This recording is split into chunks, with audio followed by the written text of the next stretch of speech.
headquarters of Ramsey Solutions, broadcasting from the Pods Moving and Storage Studios. It's the Ramsey Show, where we help people build wealth, do work that they love, and create actual amazing relationships. Open phones this hour as we talk about your life and your money. It's a free call, and some say the advice is worth exactly what you pay for it. The number is 888-825-5225. That's 888-825-5225. Dr. John Deloney, number one best-selling author, Ramsey personality, and host of the Dr. John Deloney Show, a very, very popular podcast on the Ramsey Networks, is my co-host today. So we're going to be talking with you. Again, 888-825-5225. Ben's in Salt Lake City. Hey, Ben, welcome to the Ramsey Show. Hey, Ben. Hey, Dave and John. Thank you for your time today. Sure. How can we help, sir? Hey, so I'll just try to skim over the top real quick. I am a full-time single dad, and I was on baby step 2 when I got sued by my ex for custody. And so I've put everything on hold, been trying to cash flow through the process that started back in September. And basically, I'm starting to run out of money, and I know there's a lot more expenses coming up. I'm looking for a way to be able to do that because I don't want to lose my son, and I'm trying to decide whether to take a loan or if I can go on anymore. You know what I mean? So, what's the basis of the custody suit? She just, so she lives on the other side of the country, and she just wants to, basically flip it. She said he's not,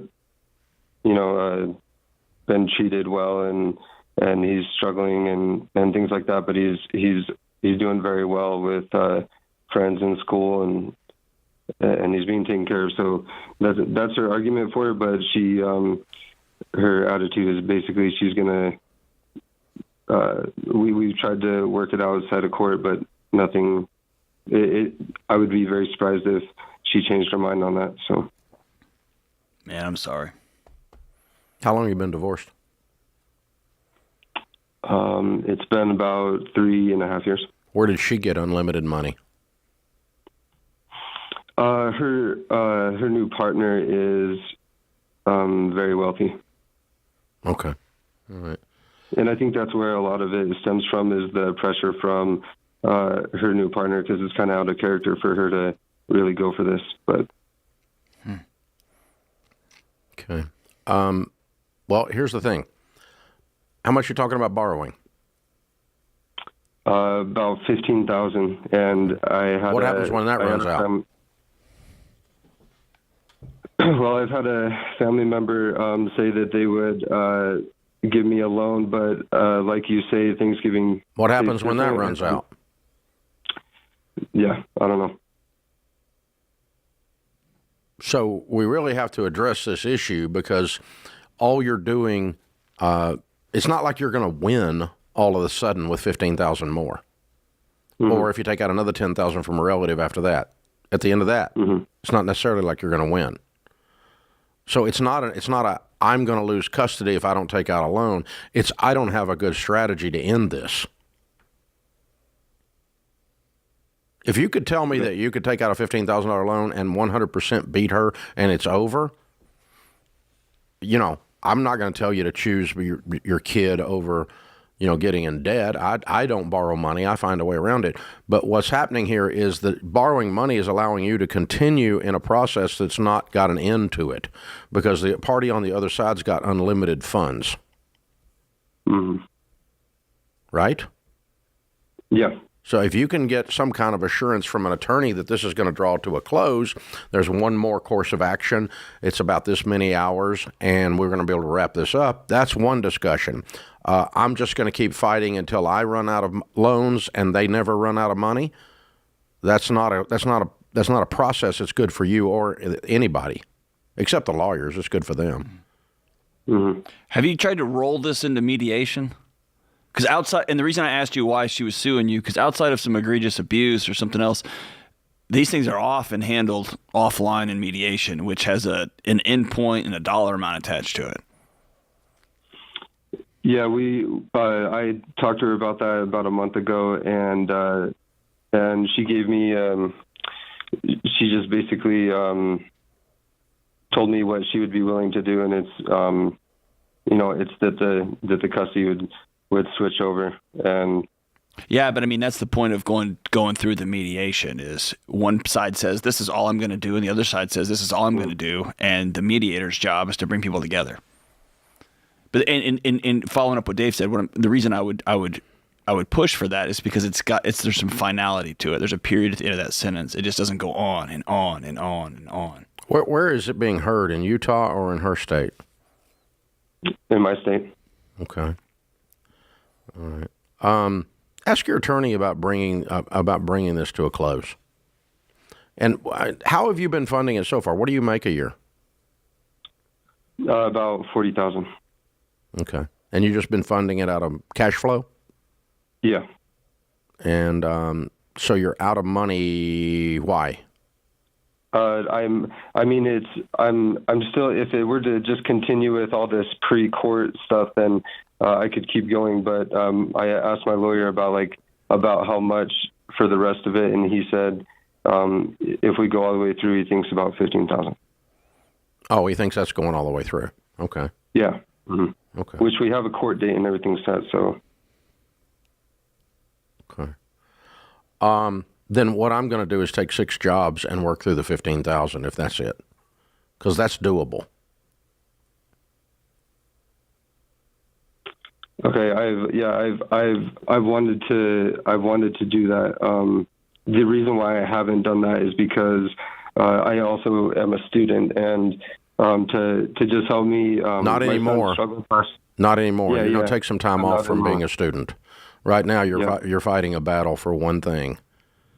Mm-hmm. So now what we're saying is we're going to borrow money so we can stay in school indirectly, and we're definitely not doing that. So someone is trying to take your son. Yeah, that's way more important than being a student, and avoiding debt is more important than being a student. I also think it could, I don't say will, it could serve you in court to say, I had to stop doing these things because this person is dragging me and my child through the mud. And so I had to stop going to school. I had to stop doing this and take more work on to fund these accusations or this attempt to take my child from me. And I'm going to do whatever it takes to keep that from happening. Yeah. And lean in on your lawyer and say, I'm a guy who makes $40,000. I don't have $15,000 growing on trees. Let's figure out what we can do to clip that. That's a little rich. So, just fulfilling your lawyer's dreams is not one of my dreams. So, oh, that's awful, Ben. I'm so sorry you're facing this. Sick for you. This is The Ramsey Show.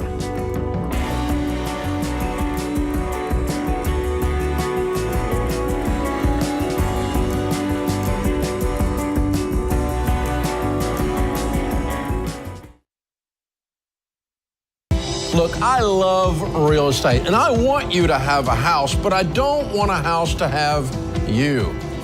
That's why you need to get in touch with Churchill Mortgage to make sure you do this right. These guys are awesome. They'll help you get on a smarter mortgage plan because they're committed to doing what's right for you. That means they check in every year with free consultations to help you stay on the right plan. They show you how to save money and interest so you can build wealth faster. They walk you through the total cost of your loan so you can make the best choice. Basically, they care. That's why we call them Ramsey Trusted. You can achieve debt-free home ownership, and Churchill is here to help.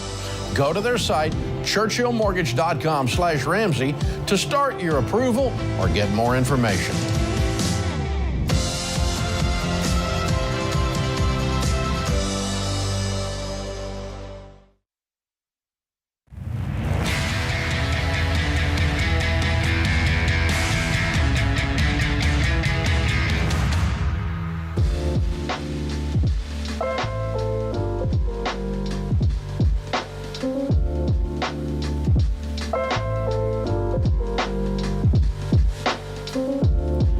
Dr. John Deloney, Ramsey Personality, is my co-host today. Thank you for joining us, America. We're glad you're here.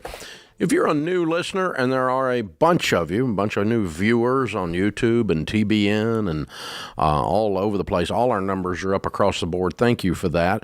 A lot of you are trying to figure out some of the inside lingo, like baby steps and debt snowballs and all that kind of stuff. Is a simple way to do that. Just go to RamseySolutions.com, click Get Started, and we'll start walking you through the process. Matter of fact, we will show you with the Get Started process exactly where you are financially and what to do next, and help you with your plan, your journey, the whole bit. Click RamseySolutions.com, completely free. No salesman will call. Completely free. Chris is with us. Chris is in Lansing, Michigan. Hey, Chris, how are you? Hi, Dave. Thank you for having me. Sure. I am on baby step 6, and I kind of have a two-part question.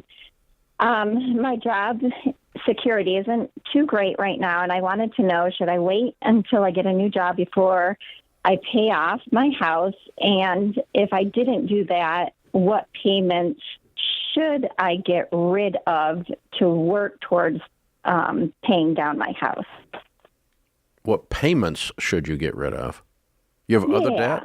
So they're like life insurance, 401k, the 501, like the Educate 529 account, tithing. So those are all, things that I pay in towards that maybe I could redirect towards my house. Okay. No, baby step 6, we would tell you to keep living your life. And with money you find in your budget, you would pay extra on your house. It sounds like this job thing's got you rattled. Mm-hmm. How long have you been working there? Well, it's my company, so for 20 years.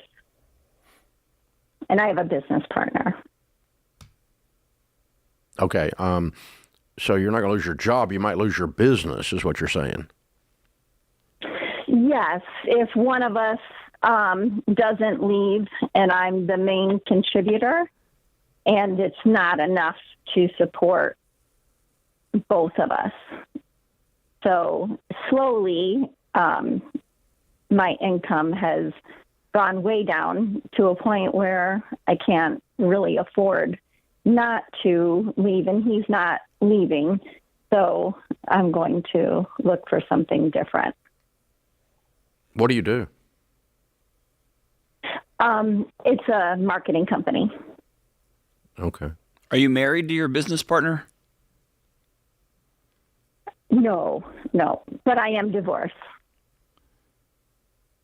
Did you used to be married to your business partner? I'm sorry. Did you used to be married to your business partner? No. Okay. So how is your business partner squashing your ability to earn a living? Because he's not contributing, and we're 50-50 partners. So he's not bringing in his side of the business, yet he's taking half of what you bring in. And since he's not bringing any in, the total pie has shrunk, and he's taking half of it. What keeps you from closing the doors and opening a door next door and just doing this on your own and making all the money?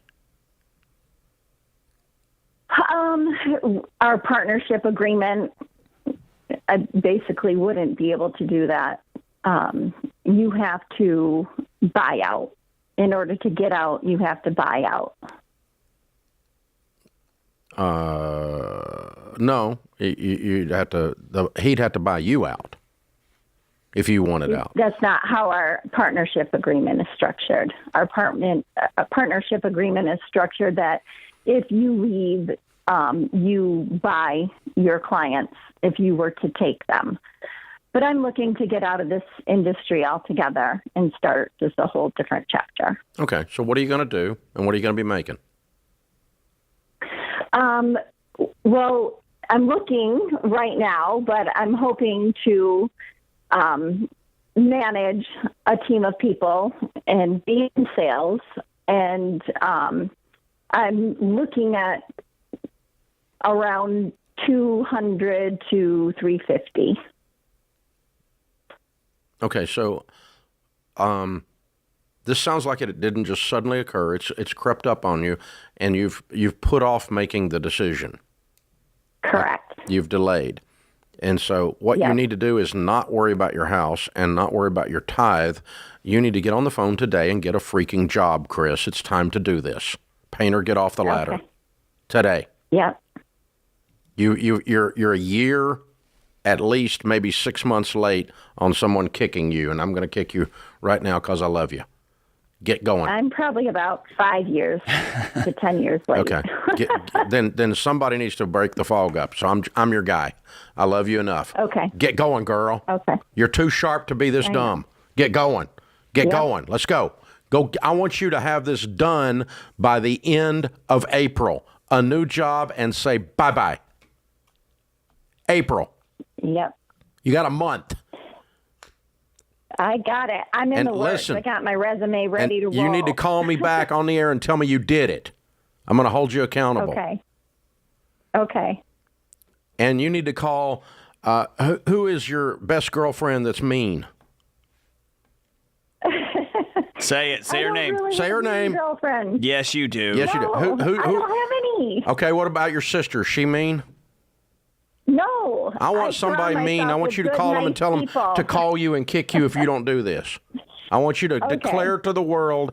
It's time for you to roar again, Chris. You're meowing. Yeah, I understand. I know that. And you are not a kitten. You are a lioness.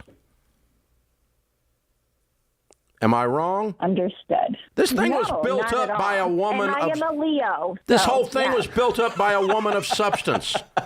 This was built by a woman of substance, and yet you have, for some reason, you have watched this thing deteriorate and your life with it to the point now you're going, I don't know if I need to pay for groceries. No, you need to get a freaking job. I know. This is what's going on. Yeah, go get that, and all of these other questions go away, don't they? You're 100% right. Ding, ding. That's why I'm here. Man, hey, Dave, something I don't hear at home very often. Dave, but there if you keep answering questions like this, you're going to turn this into a job. Yeah, we get so stuck in just the day to day that sometimes it just takes someone looking at you and be like, "What are you doing?" You can solve all of it. Just get trapped. But you do need. You really need people in your life, in your community that love you enough to go, I'm watching you do nothing, and I'm tired of it. There's that famous psychological study where they took the dogs, and you couldn't do this study now, but they shocked them, and they didn't give them an opportunity to escape. And then they had other dogs that they would shock that they would allow to escape. And over time, they would take the barriers off the dogs that they were shocking, and the dogs just took it. Yeah. It was just learned helplessness. This is just the way this is going to be. And you need somebody to go, hey, go, you can run. And run away. Then they take off, right? Just got to get somebody to look at you and say, let's do it. That's the fun thing. So, yeah. We all need that, though, because the fastest way, I mean, that's classic frog in a kettle thing. Right. I mean, fastest way to boil a frog is turn it up 1 degree at a time. Just a little bit at a time, gradual. 5 years this has been deteriorating. And then you look up and you go, wait a minute, I'm boiling over here. Yeah. And this guy's doing nothing and still collecting half the revenue. Because I'm trapped in a really stupid partnership agreement. Hey, I hear this happen a lot. People have an imaginary amount of money they're going to make when they leave their job. Mm-hmm. How tightly do you tell somebody to hold on to that versus get something and then begin to maneuver? In this one, get something and then begin to maneuver. Yeah. But 250 and 3, just like I've been doing this job for 20 years, I'm just going to transition. She might. I mean, in this current environment where there's such a shortage of everybody, high quality white collar people, I mean, yeah, she might. I don't know what her skill set is, but urgency is one of them. We got to add back to it. Yeah. There we go. This is The Ramsey Show.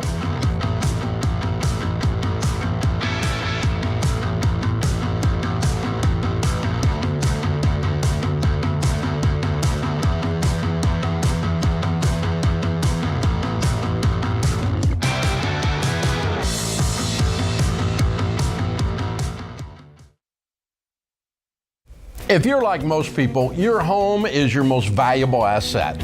And when you want to make improvements, it can feel like everything costs too much or takes too long.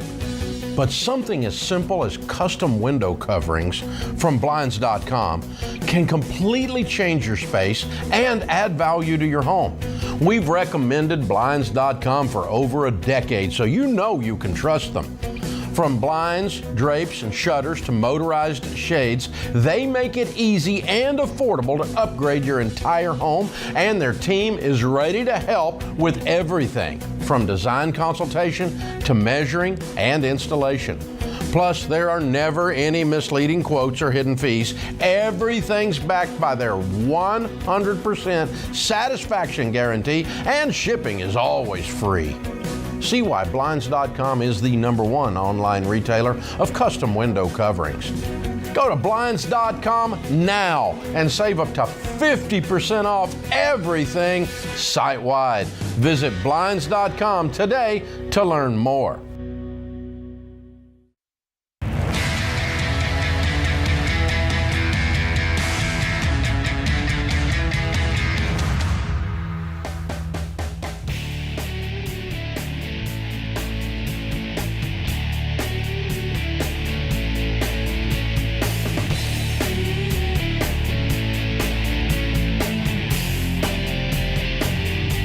Dr. John Deloney, Ramsey personality, #1 best-selling author, is my co-host today in the lobby of Ramsey Solutions on the debt-free stage. Andrew is with us. Hey, Andrew, how are you? Hi, Dave and John. How you doing? Better than we deserve, brother. Where do you live? Keokuk, Iowa.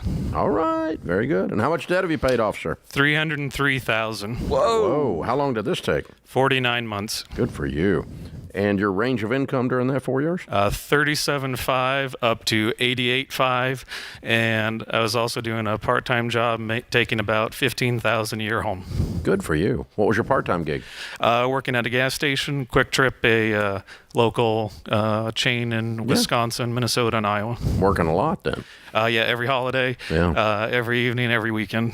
Wow. And what do you do for a living day job? Well, actually, I'm a quality control scientist, but right as I finished my debt, I was laid off. So still looking for a new job there, but in quality control. But now you're $303,000 less weight to carry. Exactly. Yep. Good for you. Well done. What kind of debt was that? $93,000 in student loans, $28,000 for a home improvement, $22,000 for a car, $10,000 in credit card, and then $150,000 for a house. Dude, your debt-free house and everything? I sold the house, but to push it off. So wow! Look at you, man. Well done. Well done. So you're homeless, but you're debt-free. Yep. We're renting now, so. Okay, that's all right. That's all right. You're in a really, really good place. Yep, Congratulations. Well, thank you. How's it feel? It feels great. It's amazing. Well, you got wired up about 4 years ago. What happened? What got you started on this Ramsey stuff? I had just moved up to Wisconsin, in Edgerton, Wisconsin, just outside of Madison. I moved back to Iowa last July, and just one night in November, I was sitting there looking at all my debts, and I was like, well, this is going to take me 30, 40 years, and had to come up with something. And your book was on my shelf. I picked it up, started reading it again. I just remember always seeing you like on Fox Business and stuff like that. So just got the fire lit. So the world's largest coaster was on the coffee table. Yep. Again, we're just waiting for years for you to open it and do it. Yep. So you reached kind of a moment that night, didn't you? Yeah, I definitely reached an I had it moment, and I was just looking at it, and I was like, this isn't a good life. I was just my mortgage was probably 40% of my payment of my income, and just couldn't get there. So had to clear it up, and that's why I got the part-time job, because I said I needed an extra $1,000 a month. So, Dude, I say this with all due respect. You've never made a ton of money. Yep. And we hear people all the time with half or less of this amount of debt, making six figures, making $100,000 bucks, and say, well, I can't do it. I can't figure out how to do it. And you making $37.5 to $88. It's a great salary, but we're not talking. You didn't do this making $500,000, paying off $300,000. Yep. That takes a level of courage and bravery that most of us don't have. I'm looking at myself, thinking if I made $50,000, I don't know how I could pull this thing off in 48 months. What got you going? Just keeping them, just seeing that, hey, there's light at the end of the tunnel there. That's a dim light, yeah, man. Yeah, my 2019, I didn't. The debt didn't go down at all. I paid off the credit cards, but the way the student loans were, even though making payments, it still just didn't go down. Wow. But then really got the fire going. Big cheerleader was one of my friends, Bjorn. We would just text each other back and forth and keep each other accountable. He's on 456, so. I would love to see that text chain. Hey, I hate my life. I hate mine too. keep going, man. Keep going. Yeah, actually, when you guys were having a sale one time and Bjorn and I were talking, I said, this isn't the budget for me right now. And it was all of your books, and he actually sent it to me as a gift. So that was wow. That was a great motivation there. Wow, very cool. Good for you, man. I'm so proud of you. Thank you. Other than Bjorn, who was your biggest cheerleader? My dad was a good cheerleader, and then, but yeah, just kept going there. And he came with you today to cheer you on. He did. Yeah, good. So where are you living now? I live in Keokuk, renting a house for my brother, actually. Okay. So. Okay. All right. And got to land in a new position, and off we go into prosperity. Yep, absolutely. Yeah. You ever go back into debt? Oh, no, never again. What do you tell people the key to getting out is? Definitely the budget, and just sticking to it. There's going to be days where you want to give up, but where you're at that point where you gave up, you wanted to keep going. So just remember why you started, and just keep moving forward. 4 years is a long time. Yes, it is. Long time. And it's really not that long in the Nope. scope of your life. Nope. Maybe 5% of my life, if I make it to 80. So There you go. Short time, blink of an eye. What do you tell somebody staring, like just speak directly to that camera. What do you tell somebody who's staring at $250,000, $300,000, $400,000 and they're not making $350,000? Once you get motivated, once you get started in it, that's when the promotions will come in. That's when the money will come in, because once you clean up one part of your life, other parts will get cleaned up too. Yeah. Amen. Well, good for you, brother. Thank you. Very proud of you. So we've got the Live and Give box for you, the bundle, the Baby Steps Millionaires book. That's your next chapter in your story, the Total Money Makeover book for you to give to somebody. And maybe you'll be Bjorn for somebody in that. There we go. And Financial Peace University membership as well. So if you haven't been through the class, it's time to go through it now and make sure you finish this process out. I'm very proud of you, brother. Thank you, Dave. Very well done. Very impressive. Good stuff. All right, it's Andrew from Iowa. $303,000 paid off in 49 months, including the sale of his house for $150,000 of that. Making $37,500 to $88,500. Count it down. Let's hear a debt-free scream. 3, 2, 1. I'm debt free. Yeah! Woo! Man.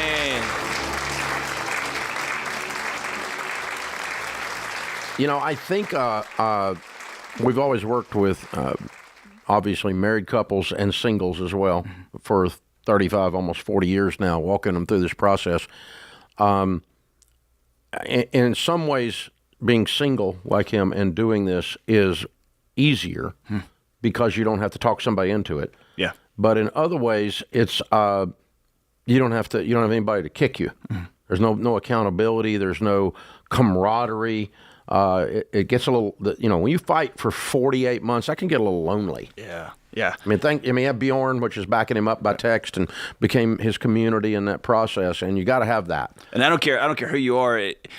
It's hard to keep eating right for 48 months. It's hard to keep exercising every day for 48 months. It's hard to pay off debt, and having somebody right there with you. I think you're right. It's harder to stay on the tracks, but man, it's easier when somebody's just walking there with you. Yeah, but it's a different dynamic. To go through this transformational process, to clear the debt, to stick with it for a married couple than for a single. Each one has its own advantages and difficulties. Right. So, you haven't got it easier, but you haven't got it that much harder. You just got a different kind of hard. There you go. When you're single or when you're married. And all of it's hard, but there's a process. And so sometimes it's hard. You got to talk somebody into it. You're dragging along the spouse. You're trying to get them involved. You can't seem to get them. It's dead weight you're dragging. And then on the other hand, the other way, you're like, God, man, I wish I had some help here. I wish I had somebody to tell me to do this. So there's different kinds of hard, but it's worth it. And but for me, watching someone like him, that's a particular kind of hero. Yeah. This one's hard. I just think back to the time when my wife and I owed six figures, and we were living in a residence hall. We made good money, our combined salaries, and I didn't know how we were going to do it. And to look at to be able to say I'm making $37,500 and I've got a $303,000 hole, I'm going after it. That's a level of strength and bravery and commitment that inspires me even to this day. Amen. Right? Like, man, I don't care how small I am. I'm going to get in the ring. I'm going to hit that dude. Right? I'm going to try to knock him down. So the point for those of you that are listening or watching is, you too can do it. We don't go with excuses around here. We don't even go with reasons. You can do it. You can do it. People just like you have done it. We've been doing this a long time. I don't care who you are. Someone like you has done their debt-free scream. I really don't care. Yes, you can. Now it's time. It's your turn. Ready, set, go.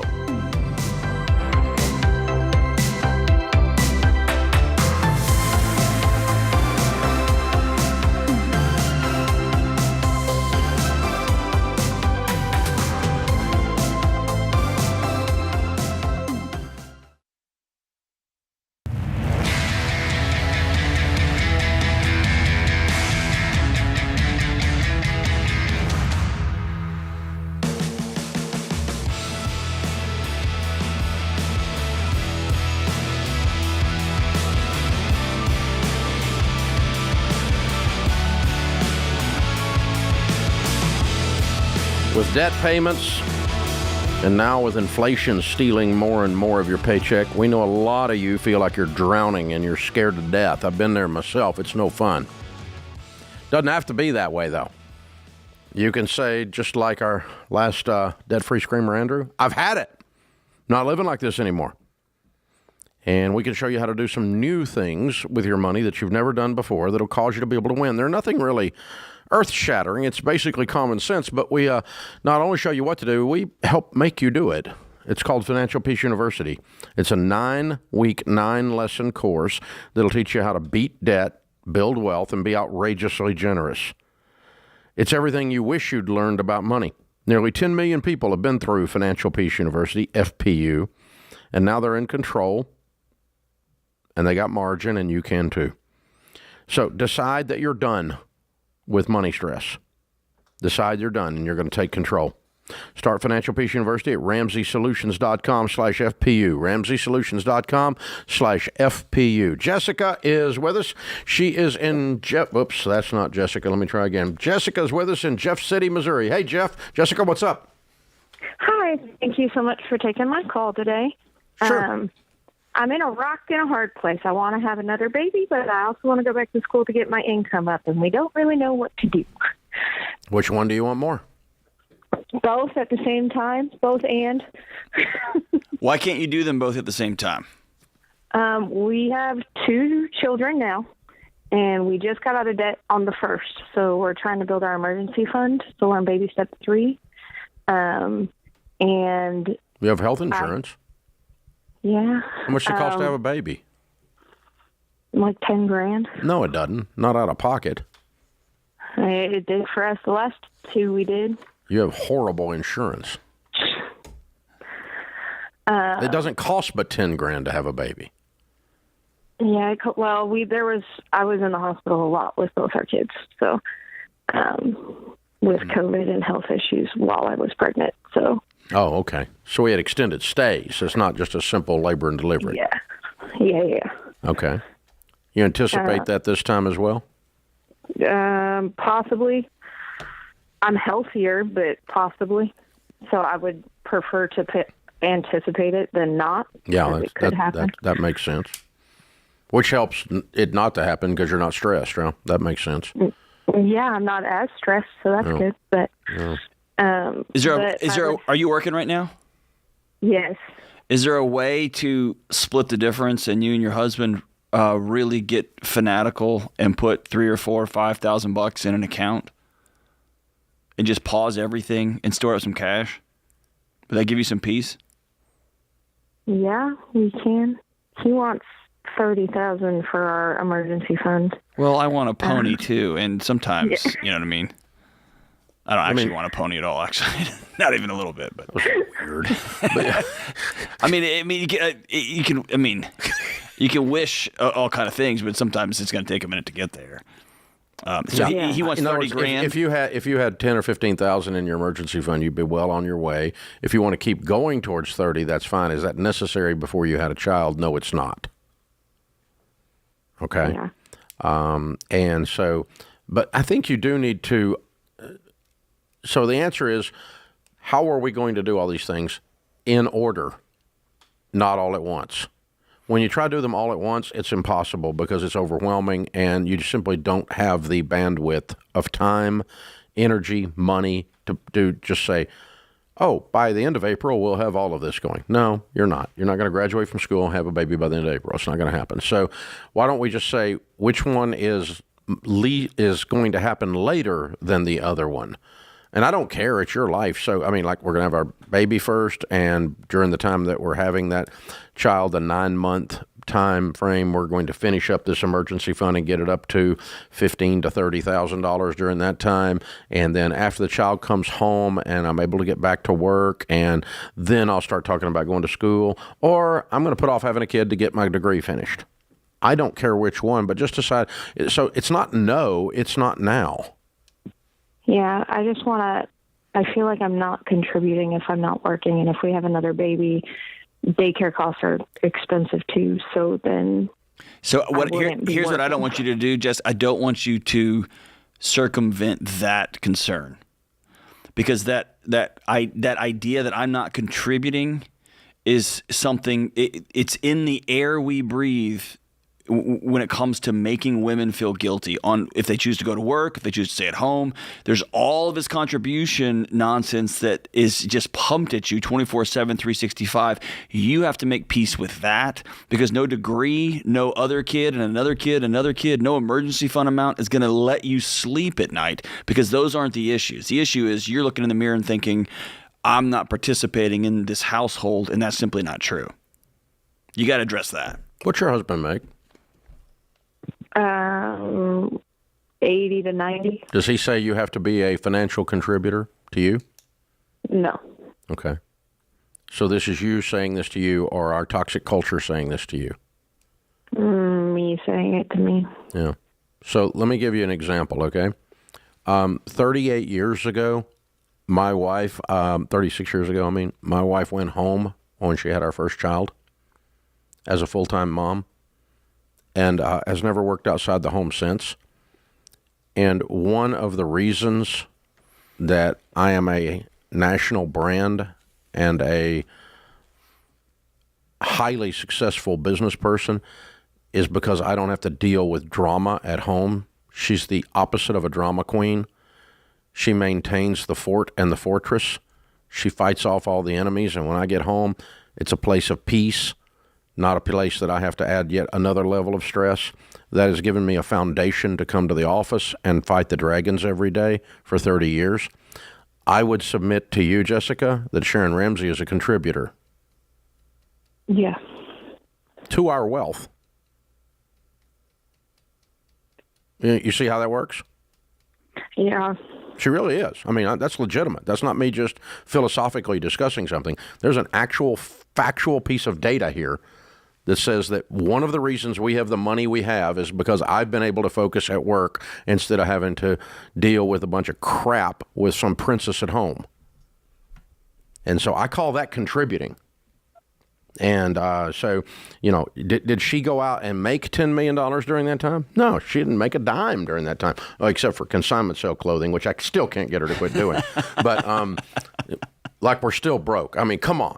She still sells our clothes. Give them away. But anyway, yeah, because she wants to contribute. But yeah, oh my God. But yeah, that's the thing. So there's mom guilt if you work, and there's mom guilt if you don't work, right? Mm-hmm. And so that's what John's addressing. And it's coming from the outside in. It's coming from the inside out, right? Exactly. Because it gets planted in you early on. And Sharon's dealt with that. Rachel, who's a very, very busy career woman, Ramsey personality. My wife deals with that. Deals with it, and talks about it openly. Okay, I feel bad if I'm leaving to go, but also this is what I'm called to do, and I'm going to go do it. And if I didn't go do it, I'd feel bad for not going to do it. That's right. And so it's like, yeah, damned if I do, damned if I don't. It's just, and so some point you've got to work through that and make peace with it, and then that allows you to decide why I'm going back to school. That's exactly right. And that that order you're talking about, it tends to line that order up pretty easily. Sometimes if you're trapped in a story that you're telling yourself, I'm only worth this, or my only value is this, or I'm not contributing, there's something really powerful about writing that down and reading that to your spouse, especially in this situation where there's not a spouse like, man, you need to get off your butt and get a job, and there's two kids and a third on the way. That idiot, that doesn't sound like her husband at all. No. It sounds like she's telling herself a story, and he doesn't make a bad income. No, he's doing fine. Yeah, he's doing fine. Especially you're gonna have a madhouse of 3 young kids running around, and no one's got a lot of money with all that. That's life. But he's doing well. But I think sit down and tell him that, hey, I don't feel like I'm contributing, and let him respond like you did. And sometimes there is a sense of peace that we didn't even know was there. When we were doing it, I'm not sure I really grasped it. I didn't care. I didn't care. But when I look back on it now, I'm 100% sure I'm Dave Ramsey that everybody knows because of what she took care of at home. Oh. It would not have happened otherwise. Right. If I had to deal with what some of my buddies have had to deal with, oh my Lord. Yeah. No question in my house. This is The Ramsey Show.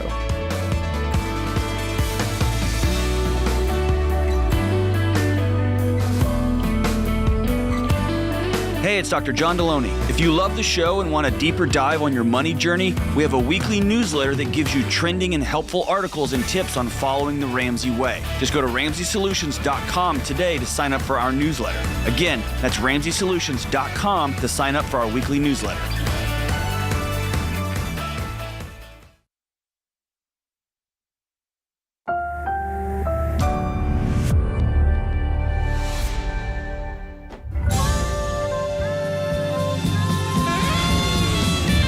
Live from the headquarters of Ramsey Solutions, broadcasting from the Pods Moving and Storage Studios, it's The Ramsey Show, where we help people build wealth, do work they love, and create actual amazing relationships. Dr. John Deloney, Ramsey personality, is my co-host today, #1 best-selling author and host of the Dr. John Deloney Show. If you've not checked it out, it's on all things mental health and relationships, and quite a lot of stuff going on this podcast. You should check it out. It's a lot of fun, and it's one of our more popular things we're doing around Ramsey Networks these days, so be sure you do. Phone number here, 888-825-5225. Leon is in Philadelphia. Hi, Leon. Welcome to The Ramsey Show. Hi, Dave. Hi, John. How y'all doing? Better than we deserve. What's up? Hey, I was calling today to see if we should allow finances to stop my wedding plans. That's a broad question. Can you tell us more? It is. Yeah, absolutely. So my fiance and I have been together for a long time. She's desired to get married more than I have, or more time than I have. It took our return to faith and my fiance's bravery during the pandemic to really open my eyes to marriage. Our opinions diverge in one area.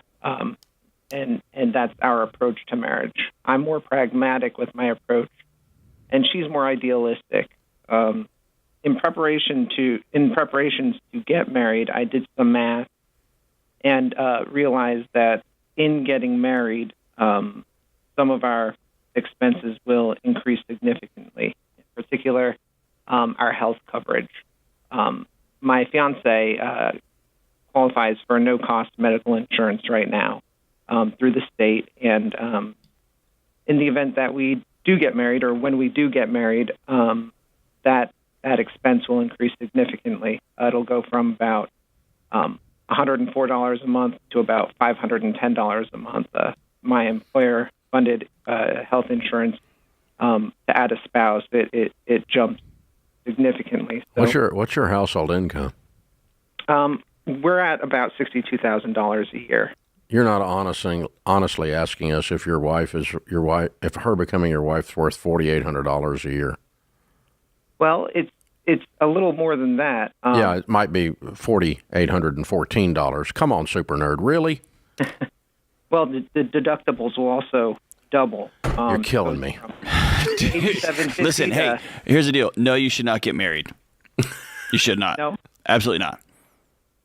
If you're Okay. going to nickel and dime your relationship with this woman that has suggested she wants to spend the rest of her life with you, even the way you said, I came around to marriage because I saw she was brave and something else. Like, I want the Hounds of Hell holding you back from wanting to be with this person forever. And Right. $4,800, dude, I've seen guys making stupid financial moves because they were so head over heels they were going to marry somebody that I had to say, whoa, slow down. $4,800 sounds like you are looking for a mathematical reason to not do this, is what it sounds like. It isn't. So we have a child together. Okay. And we kind of went about our family a little bit backwards. So we purchased a house. We have a family together, and it really is our plan to be a single income household, with me working and she staying home and helping to raise our son with me. So it's not just I know that if we pursued plans in a more traditional way. Leon, how old are you? 40. Are your mom and dad still married? No. Nasty divorce? No. I was young. Hurt you, though? Yeah, it definitely did. And I do think it had an impact on my view of marriage. I do, too. In terms of, what and so it you're means looking for a way to intellectualize a spiritual and emotional decision. Yes. And John's point is the best thing you can do, and it will actually cause the math to work out. There's an odd piece of irony here, but the best thing you can do is go all in. It's time to get off the ladder. Time to stop painting. Painter, get off the ladder. It's time to do it, dude. You have a baby. You own a house. In every form, you're married, except in your emotions, where you have finally let go of that last little piece of control and that last little hurt little boy named Leon from his mom and dad's thing. And it scared him and it hurt him. And that doesn't make you bad. It doesn't even make you weak. It just makes you a human. And it's time to let go of all that and marry this woman and enjoy her and enjoy life together and enjoy a wonderful future and lean into the emotional, relational, spiritual part of that. And then there is actual data that's called the marriage advantage that shows statistically that married couples end up with a higher probability of wealth and net worth and a higher net worth than singles, particularly singles shacked up. And so the data is actually there. The research is actually there to back this up. That's right. And it goes back to you and I were having a conversation earlier on another show about Sharon's work at home allowed, whether it's somebody contributing directly cash into the account or whether somebody's creating a platform for somebody else to rappel off the side into, man, it works out that way. It just does. Yeah, you're gonna prosper more than the supposed loss that you have identified. Yeah. And mathematically, that's going to end up being true. It's difficult to put actual examples in place today, but I do know that the research says that, and I do know that my 30 plus years of doing this, helping people with money, shows that a fully committed couple in a marriage that have shared goals and vision and are both working towards the same thing, and neither one of them are dead weight. They both are contributors to the discussion, contributors to the dream, that there's just the career is better, the health is better, the obesity is lower, the blood pressure is lower, everything. And all of that, by the way, ends up affecting your dollars and cents too. Absolutely. So there's a whole thing there. And then, of course, this idea that two horses pulling together in tandem, 1 + 1 = more than 2, and we all know that's called synergy. Yeah, That's right. And if you notice, if you listen back to the call, Dave, it's an old counselor trick, but when somebody comes and asks, like, I'm kind of stuck, I don't know if I should do this, I should do this. If you'll just say, well, go ahead and break up. Sometimes they'll exhale. And sometimes they'll come back and be like, I'm not breaking up. And there's your answer, right? Mm-hmm. And so there's a push. It's just an old... Well, then you're not ready to get married. And if the first impulse is, yes, I am, then you've intellectualized it. You need to get on that track. And if it's, you're right, I don't need to get married, then you've answered your own question. Yeah. But you also have, by asking these questions, Leon, you've identified some things you all have the opportunity to work on some healing in. Absolutely. That'll release a lot of positive stuff in your relationships and in your money. This is The Ramsey Show.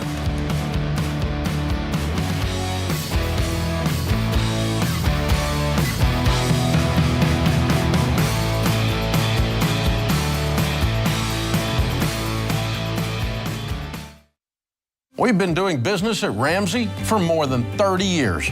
By now, we're a well-oiled machine, but it wasn't always that way. Yes, we've always had a vision, always had determination, and a drive to help people. But what we didn't have was one central place to access all our numbers so that we could get further ahead or quickly see when we needed to pivot. We were always jumping back and forth between different systems and spreadsheets. So when NetSuite by Oracle helped us wrangle our revenue, inventory, expenses, and more into one place, it was a game changer. And NetSuite's #1 cloud financial system can help your business gain the same visibility, because businesses thrive on timely data. And NetSuite's real-time analytics can help your business have immediate access to your numbers daily, so you always know where you stand and you can move quickly. So go to netsuite.com/Ramsey today and set up a free product tour. That's netsuite.com/Ramsey.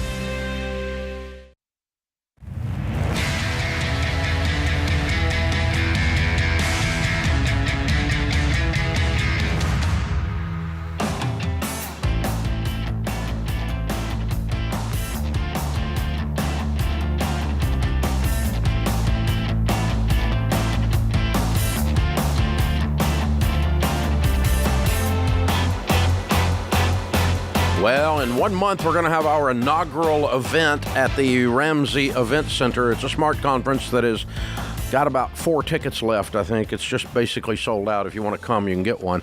But more importantly, we're going to use that same event center, which is really looking cool. I was up there a while ago. We're excited because this is opening week for us with the thing. But we're going to do a money and marriage weekend getaway in Nashville at our event center, October 19th and 21st, with Dr. John Deloney and Rachel Cruz. It's going to be fun. It's going to be a blast. So communication doesn't always equal connection, and whether you've been married 5 or 25 years, not uncommon to get complacent in the day-to-day routine.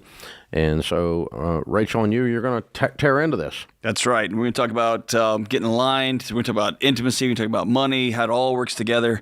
And I've been hearing all over the country, married couples have become roommates. Inadvertently so, just trying to deal with COVID and the pandemic and jobs and moving and all that. And this is a chance to focus on yourself for the first time in a long time. October 19th through the 21st. It's an entire weekend.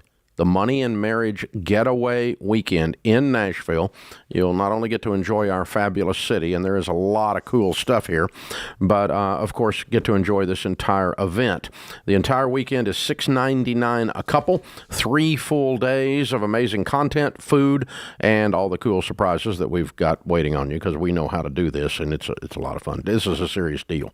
It's a great, great deal. So listen, only a limited number of tickets, so check it out today, RamseySolutions.com/events, the Money and Marriage Getaway Weekend, October 19 through 21 next fall in the brand new Ramsey Event Center.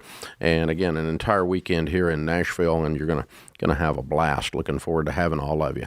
All right, up next is Christina in Cincinnati. Hi, Christina. How are you? I'm doing well, Dave. How are you? Better than I deserve. What's up? So, quick question. I am expecting to be out of baby step 3 here in the next few months. And I don't know if I should be in baby step 3B or if I should start baby steps 4 and 5. And also, if I'm to start the investing baby step, if I use my dad, who's a financial advisor, who is well known in the town, or if I use one of your SmartVestor pros. Okay. How old are you? 26. Okay. Why would you not use your dad?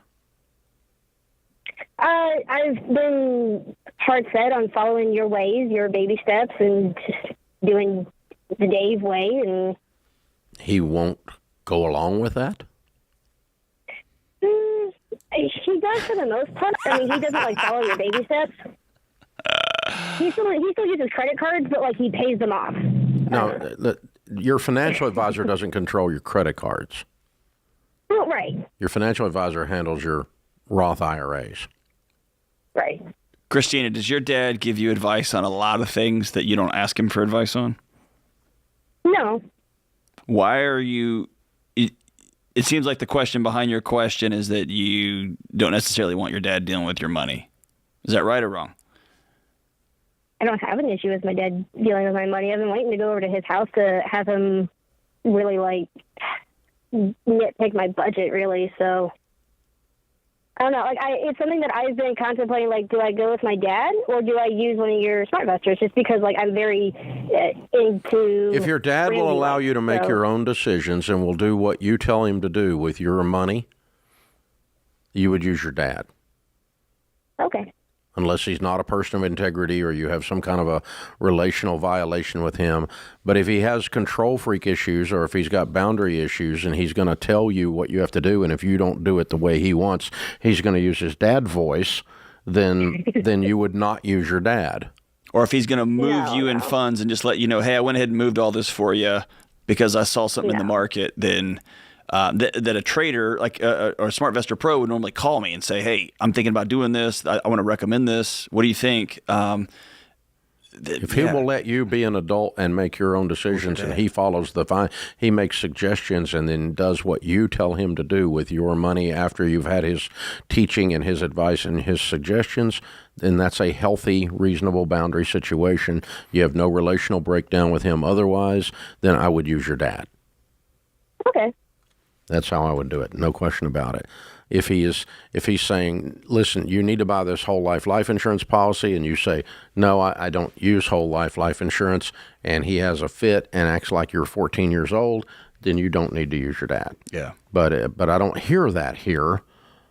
I kind of think we're being tested to see if we send everybody to SmartVestor Pros no matter what. But I don't. I mean, it's there's nothing wrong. As long as your financial advisor is not confused about who owns the money. Mm-hmm. But, I mean, financial advisors, CFP sometimes means Certified Financial Pharisee. Mm. Sometimes it means Certified Financial Planner, and they actually will teach you things. But some people in that business, they get like a doc syndrome, and they're like, I'm God now, and you need to listen to me. That's right. Whether it's your dad or not. Right. And so that's why we always tell folks you're looking for someone, and why we vet our SmartVestor Pros, you're looking for someone that has the heart of a teacher, not the heart of a salesman or a control freak. Because the first time one of these characters in the financial world or in the legal world tells me what I have to do with my life instead of suggests that here's a wise course of action, then we're done. Yeah. I'm done. Yeah. And my SmartVestor Pro is an old friend, and I said, hey, I don't you don't have to do your spiel. I want you to do this. And he said, I don't do that. I teach. And it was this is like, I'm not going to do business with you if you want me just to run your life. My job is to teach you what's going on with your money, and so I really appreciated the pushback. It was good. Well, that's because he doesn't do it the other way. That's and there really is only two types of people in the financial world, and that's the two types. So yeah, I mean, it's perfectly fine to do that. But what I often run into is there's a, dad pouts or something like that, and I'm like, well, you didn't follow my advice, And so You know, or that they follow Dave, and that somehow is a judgment or an indictment against you, Dad. And I don't. Man, you use credit card points. I don't want to deal with. I don't want to deal with that world. I'm not going to argue with you about it. I'm just going to do what I'm going to do. Exactly. Yeah, that's the thing. Hannah's with us in Grand Rapids, Missouri. Grand Rapids, Michigan, I'm guessing. What's up, Hannah? Hi, Dave and John. It's great to talk to both of you. You too. How can we help? So I drank the Ramsey Kool-Aid about a month ago, and welcome. Yeah, and I keep drinking it too. So. So I am on baby step 2, but I actually have a question on baby step 1 because I have the $1,000 emergency fund. For a little bit, I was trying to continue to save for a house while trying to pay off debt, and you know how well that worked out. That was before you took the last sip of Kool-Aid, yeah. Yeah, that was. Poured it all over your head. So I ended up having $3,000 in car repairs done this last week, which is obviously over the $1,000 emergency fund. And thankfully, I had that house savings, quote unquote, to use for these car repairs. But I'm wondering if you have a more reasonable starter emergency fund while I sit in this paying off debt phase, because man, I can't go through that if I only have $1,000 left in there. How many times do you think you're going to have $3,000 car repairs? Well, I think we can agree that's statistically highly unusual. That is true. But, you know, I'm a single person, one income. I don't live with roommates. I have 2 dogs that are very expensive if they ever go to the vet for an emergency situation. What do you make? So I pre-tax $62,500. And how much debt do you have? About $8,200 in student loans. My last one. Your $1,000 emergency fund's not supposed to be reasonable. I want it to burn. It's supposed to be unreasonable. It's supposed to be like, I'm a little scared, so I'm going to get my butt in gear and pay off $8,200 really, really, really, really, really, really fast. Let's have a garage sale this weekend. Let's take 3 jobs. I want this done in 2 or 3 months, and then build up your emergency fund to what it should be. Yes, it should be uncomfortable. Yeah, it should be unreasonable to you that you're sitting in debt. That's what's unreasonable.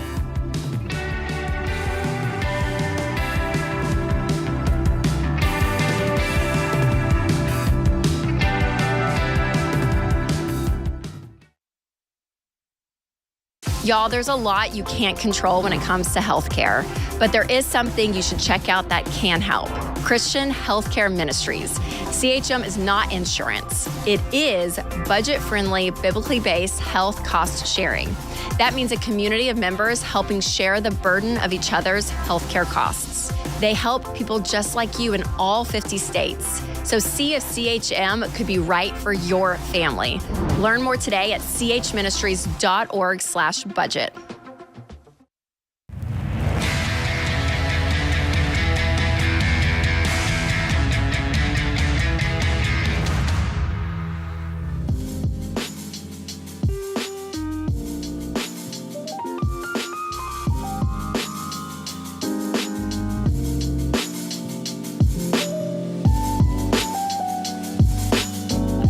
Dr. John Deloney Ramsey, personality, #1 best-selling author, host of the Dr. John Deloney Show, is my co-host today. The phone number is 888-825-5225. Our new sponsor for our question of the day, we are so proud to have Neighborly, your hub for home services, sponsoring our question of the day. The question is brought to you by Neighborly. When something in your home breaks, Neighborly is the name to remember. And with a Neighborly Done Right promise, you'll get great service from their network of local home service providers. People like Mr. Rooter, Mr. Electric, Molly Maid. These are names you've heard of. They're all part of the Neighborly hub. So be sure and check them out at neighborly.com today. All right, today's question comes from Daniel in the Ramsey Baby Steps community. Daniel writes, I have a problem I'm hoping you can help. My wife is not on board with doing the baby steps. In her head, it's basically, it's your debt, not mine. I've tried talking to her, but she always ends up getting mad and not wanting to talk about budgeting or financial goals. At times, it feels best if we parted ways and I am alone on this journey. Yikes, man. You already are. Yeah, exactly. You're alone and you're dragging somebody along with you. Dave, anytime this conversation needs to be happen way ahead of, way before budgeting or financial goals. This is not a baby steps or financial problem. No, this is a broken marriage. Yeah, exactly. This is somebody who's either because of childhood stuff or because of recent stuff or because of the way Daniel does communication, she has created her own little universe inside this marriage, inside this house, and does not want anybody coming in or out of those walls. And that's the conversation that needs to happen. Yeah, but it's not like I'm getting a divorce because of the baby steps. No. If your marriage ends, it's because you refuse to work together on anything. I mean, yeah. I'm sure baby steps is not the only thing. No. It's just the latest place it has shown up. Right. That, and Daniel, the way you are describing your wife is, you describe your wife as belligerent, and immature, and, which tells me that there's a level of contempt for her. And as Les Parrott talks about in his marriage stuff, and he's quoting Gottman, the 4 horsemen of the apocalypse, one of the 4 things you cannot recover from in a relationship is contempt. Right. And, when your wife pops into your head, you kind of have an eye roll, like you've lost all respect for her, the way you're describing her. And then you walk into the room and she feels that, and every defense mechanism she has spins up, and then you get in this weird dance where she's defending herself against you and you're defending yourself against her. Crazy cycle. Right. And that's like, I will often say somebody has to be the adult, stop the music, stop the dancing, turn the lights on and say, what are we doing? We are choosing misery at this point. Let's choose something different. Are you in? Right? Yeah. And sometimes, I found myself like Daniel getting frustrated over time with the way my wife was responding to things until I realized, oh, she's responding to me. The way I talk, the way I communicate, the way I announce what we're going to do instead of sitting down and coming to the table. And I've also run across people who's get dragged around by their wives and others. So, I mean, who knows what the actual root here is, but they need to sit down and be adults and say, what are we doing? Yeah. I think you're way overdue to sit with a marriage counselor. Yeah. Way overdue, and you need to sit down with them. But I'm going to venture and say we don't know any details except what is said here, that this is a young marriage with young people, and could be old people that are just doing dumb young things. But that's I'm going to put it on you, Daniel. You said I've tried talking to her, but she always ends. I think that tells me that you've tried talking at her. Right, like a parent to a child. Yeah, like this is what we need to do, and we're going to sell your car.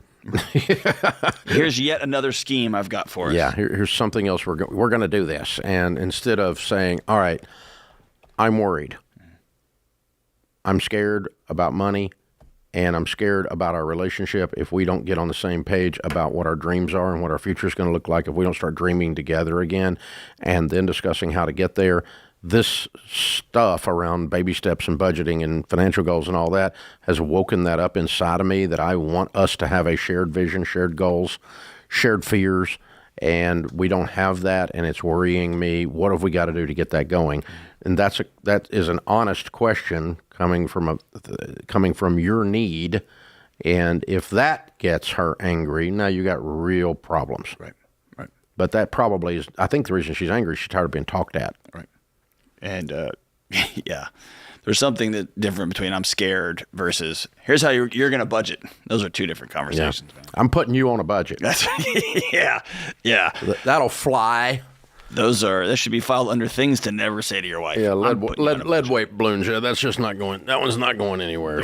Nope. Yeah. So if some simple things like that, Daniel, like reapproaching this and going, look, I'm sorry, I came at this wrong, but it's scaring me, and it's a big deal to me that we learn to work together on this. And you getting mad and stomping off in the other room, I can't deal with it. It's freaking me out. And so what can we do to where we can sit down and talk about our future and how we can win together on life? And it does show up in our checkbook. And if she says, screw you, then, then you really have to sit down with a marriage counselor, but it may just be on how to end the marriage. Right. Because admit that it already ended. But that's the thing. So, yeah, you're pretty much going it alone right now, son. So I think you got to make some moves to fix that one way or the other. Either you get her to the table or you get her to a marriage counseling table. Or if she won't go, you go without her. Go talk to the marriage counselor and let them teach you how to talk. Yeah, and before we move on from this, Dave, I think this is important to call out. He writes here at the end, at times it feels best if we parted ways.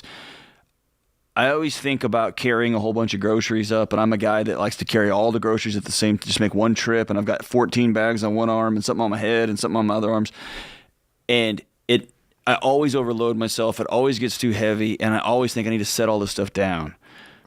And if I just set the groceries down, it's gonna feel good for a minute. And then I'm going to have wasted all these groceries. We're going to have no food upstairs. I'm going to have 2 loud kids who are hollering at me. Sometimes what feels best right this second is not the solution long-term for your relationship. You got to take the hard path. You got to do hard stuff and sit down and have uncomfortable conversations if you're going to get to a place of peace on the other end.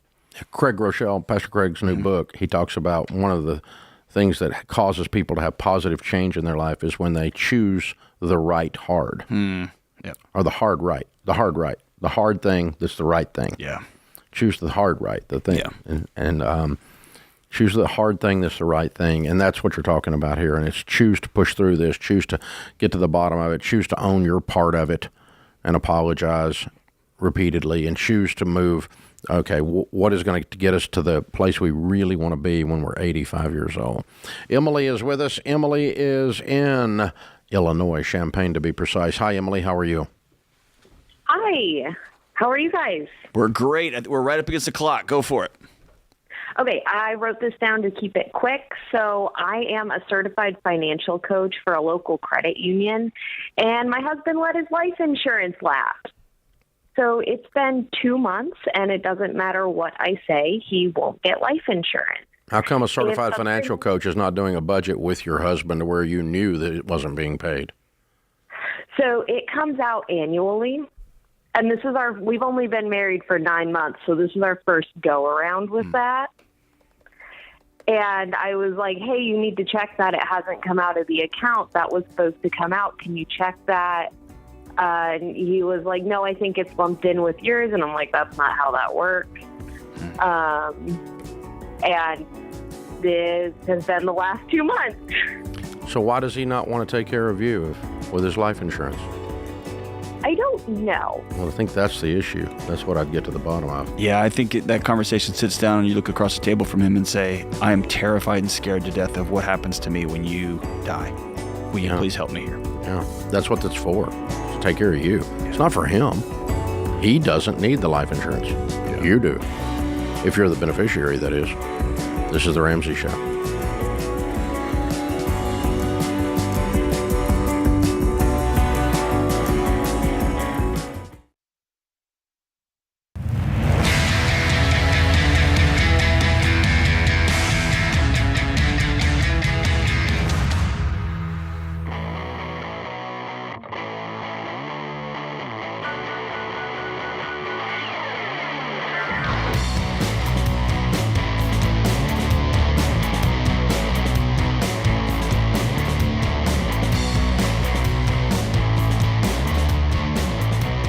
Thanks for joining us, America. Open phones at 888-825-5225.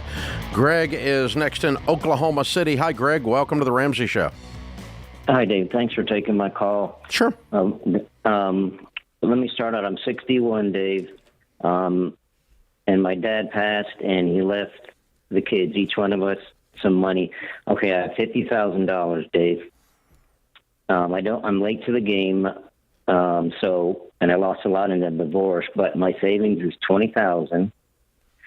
My 401k is $70,000. My emergency fund is $10,000. My house is, I have a balance of $85,000. So, do I go towards pay the house down, or do I need to invest that money, Dave? and John. What do you make, Greg? 50. 50? Okay. Well, here's our goal, okay? The two things that will give you stability in your later years is a paid-for house and a nest egg. Mm-hmm. So we need both. And as you said, you're late to the game. You're running behind on both of them. The good news is you didn't have an $850,000 mortgage. You got an $85,000 mortgage. So that's really good news. And you got a little, and you don't have a bunch of debt, I hear. No other debt other than the house? Right. Yes, okay. sir. Good. All right. So what I would do is pay it on the house with the idea that I'm going to get the house paid off the rest of the way very, very soon. Lean in on that. And while you're doing that, let's get that 401k jacked up and get it going. You got to throw money at it. So I got two big goals. Massively fund the 401k and knock out that final $35,000 so that when you get to 65 or 70, you've got $200,000 or $400,000 in your 401k and a paid-for house. That'll set you up. But you're going to have to do all of it because you got some catching up to do. You're going to have to lean in. Nothing to panic about. It's very doable. But you need to save all you can into your 401k and clear the rest of that house with great urgency. Because you basically got 4, 5, 6, 7 years to finish this deal up. Because if you can go into retirement with enough of a nest egg that you can live off of the income and have no debt at all, including your house, that's a very stable, anxiety-free retirement. Right. Okay. Right. How long can you do your job? Is it a manual labor job? You got a couple years left, or can you do this for the next 8-9 years? 8, I can go. My goal was 8, but I'll just go part-time at 8 just to keep busy and still have some money. And what do you do? Parts specialist. Okay. All right. That's cool. And you know what I would do probably if I were you? I like the idea of getting a head start and kind of getting this kicked off. So I probably would say I'm going to commit to 24 months of unreasonable work and just, go see if you can double your income for 24 months by kicking some side hustle in the teeth. I don't want you to do that forever, and you've worked hard, but I would like to get to where I'm because that right there would clear the house, and you could load that 401k full. You see what I'm doing? And if you said you're 60, so if you're 62 and you got a paid-for house, and now we've got $140,000 in your 401k heading towards $300-400, I feel really good about your situation then, don't you? Yeah. I was afraid you're going to say that. Yeah. But you're right. I'm late in the game. I would rather you do it now and get all of that oomph going, get that momentum going, get the rock rolling down the hill, than have to do it at 70. Or can we do an uncomfortable exercise real quick, Greg? Yeah. And this is for the benefit of the listeners. Imagine yourself the next 24 months working really hard. You're driving Uber in the morning. You're driving Uber in the evening after you get off of work. You're tired. You're going home. Your 60-year-old joints ache. You've got that. And also imagine at 70, you're sitting in your house and you pick up your landline and you call your brother and you've got to ask him for some money. It's either or. Do you see how it's either or here? Yeah. And one of these is going to leave you with dignity, with your head held high. With I went out on my shield. I put my pedal to the metal, and the other one is, can you come rescue me? Because I didn't have the courage to go make it happen. And we're doing this with a sense of urgency towards ambition and succeeding and prospering, not a sense of desperation. Right. Because you'll get desperate after a while. If you don't do it now with that sense, then the emotional turn on it, and it'll feel like terror is driving this. And I think if I think back to the last 30 years of you asking Congress nicely and increasingly with louder and louder volume, we're going to deal with this at some point. We can deal with this intentionally, or we can deal with it when it drops on our head. Yeah. We're going to deal with it. Exactly. Aaron is in Rochester, Minnesota. Hi, Aaron. Welcome to the Ramsey Show. Hi. It's good to be on here. Good to have you. How can we help? Hey. I'm a 30-year-old pastor. I'm married and I have 2 kids, and we're on baby step 3B with 4 and 5 also being worked on. And I've been going through your Financial Peace University for pastors, and I really appreciate that. Oh, good. Yeah, we live in a parsonage, though, and a small house immediately behind us will be coming up for sale in the next couple of years. And we were wondering if we should buy it and rent it out for additional income, because we'd like to buy a house in the country, but we feel like we should have a little bit bigger income before we take that step. So you're buying a rental property to hedge against the fact that someday you're going to walk out of a parsonage and you want to have participated in the real estate world. Exactly. Okay. Are you going to pay cash for it? No. We would have to get a loan on it. What denomination do you serve in? Baptist. Okay. Is it fair? Am I accurate? My perception is, and I work with 50,000 churches over the past 30 years, my perception is that parsonage with a Baptist church is fairly unusual. It kind of depends on where you're at. It's becoming more unusual, which is kind of nice for the pastors anyway. Mm-hmm. Mm-hmm. Yeah, I mean, because you can do housing allowance, you can do all kinds of things that in the pastor world from a tax perspective, and how you receive your pay if you don't have a parsonage. And I just don't know that many Baptist churches have one anymore.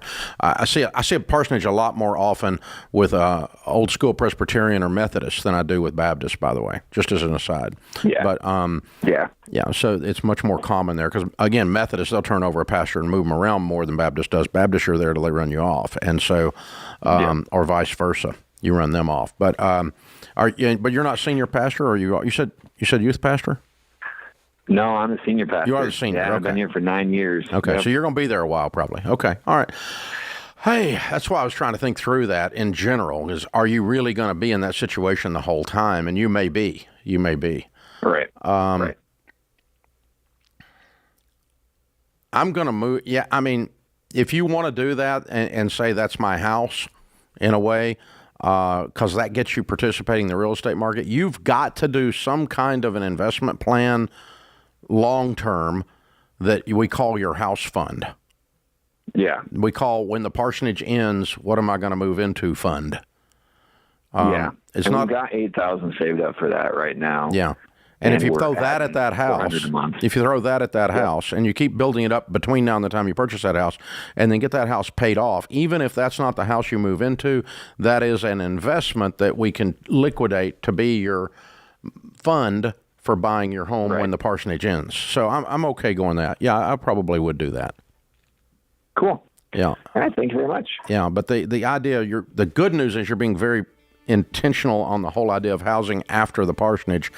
And a lot of pastors, a lot of missionaries we work with have not made plans for how they're going to live in retirement, because you got to have a physical location to live in. Yeah. And you've been living in someone else's housing for decades in some cases. So you really, really, really have to plan for how this is going to end well, or it doesn't. So good for you, Aaron. Pastors out there, we are having free pastors classes for Financial Peace University. Check it out at RamseySolutions.com.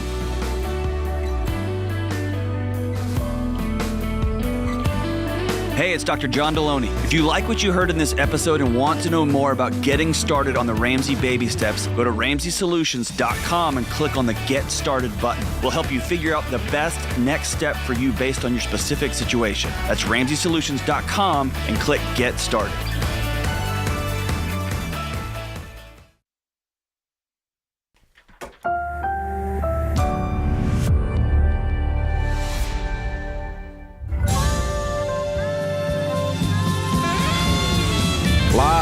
From the headquarters of Ramsey Solutions, broadcasting from the Pods Moving and Storage Studios, it's the Ramsey Show, where we help people build wealth, do work that you love, and create actual amazing relationships. Dr. John Deloney, Ramsey personality, #1 best-selling author, and host of the Dr. John Deloney Show, is my co-host.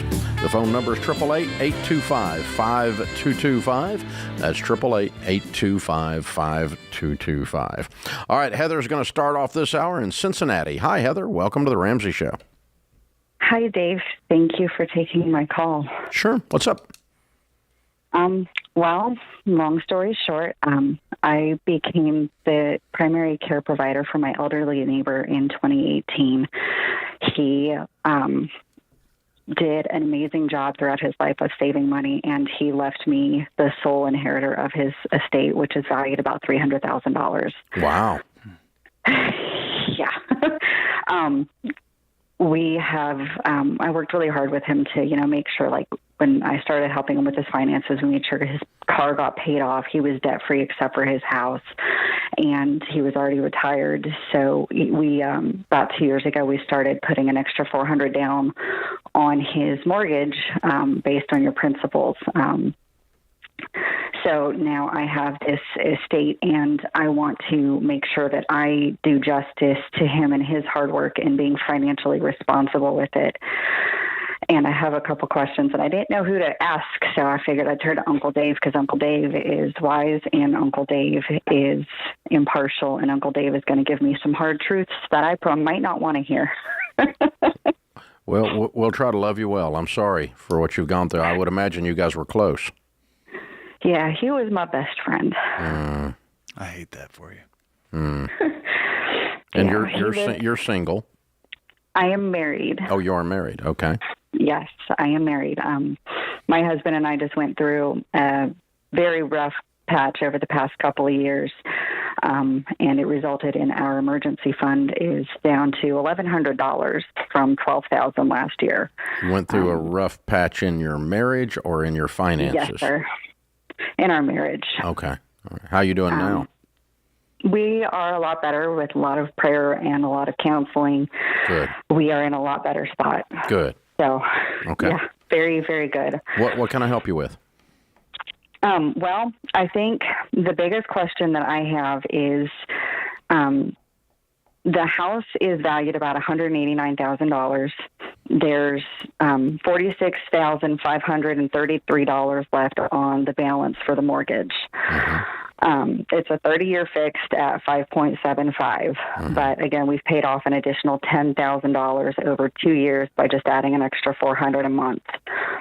Our plan is to, update the house and clean it up and rent it out.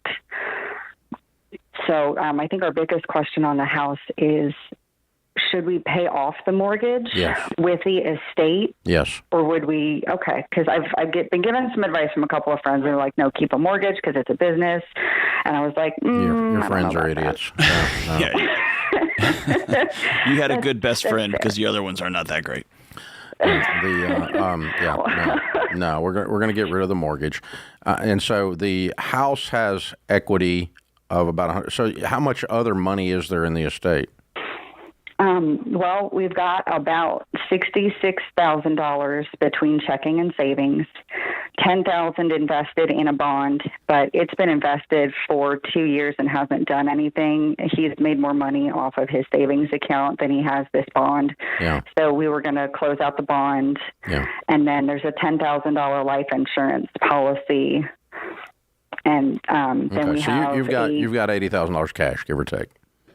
Yes, yeah. And then we've got a 2010 Buick LaCrosse with less than 70,000 miles. What are you going to do with it? Sitting in the garage. Sell it. Okay. What will it bring? Between $8,000 and $9,000. Okay, so we got $90,000 cash, and we have a $35,000 mortgage. We write a check and pay off the mortgage. We put some money in an account to do whatever minor renovations you do. Mistake number one brand new landlords make is they build up a rental house as if they wanted to live in it.